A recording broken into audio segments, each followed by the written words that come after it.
ভালোবাসার প্রতীক হৃৎপিণ্ড আকৃতির প্রবেশমুখ আর গোলাপ ফুলের নকশায় সজ্জিত দেয়াল বরফের এই গুহাটিকে দিয়েছে এক অনন্য সৌন্দর্য, যেন প্রকৃতির নিজের হাতে গড়া কোনো শিল্পকর্ম।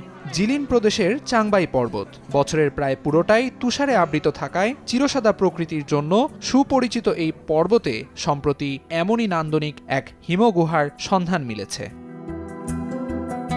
সকালের মিষ্টি রোদের নরম আলো যখন গুহার দেয়ালে দেয়ালে প্রতিফলিত হয়, মনে হয় যেন এক টুকরো স্বর্গ নেমে এসেছে চাংবাই পর্বতে। কোনো এক অজানা মোহ মুগ্ধ করে সবাইকে। তাই তো গুহাটির সৌন্দর্য উপভোগ করতে প্রতিদিনই সেখানে ভিড় করছেন বিশ্বের বিভিন্ন দেশের পর্যটক।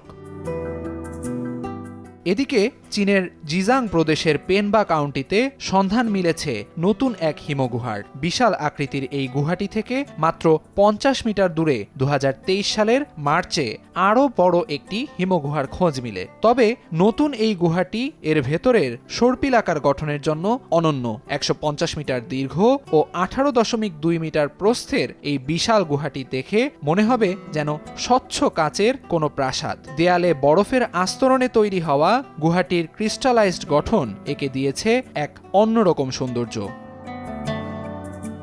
গুহাটির বুক চিরে এঁকে বেঁকে যাওয়া পথে রোমাঞ্চকর অনুভূতি পান আগতরা। অ্যাডভেঞ্চারের নেশায় বুঁদ হয়ে তাই প্রতিদিনই গুহাটিতে ভিড় করেন পর্যটকরা। পেনবার এই গুহাটি হিমবাহের গঠন এবং বরফের ক্রিস্টালাইজেশন নিয়ে গবেষণাও হতে পারে বলে মনে করেন সংশ্লিষ্টরা।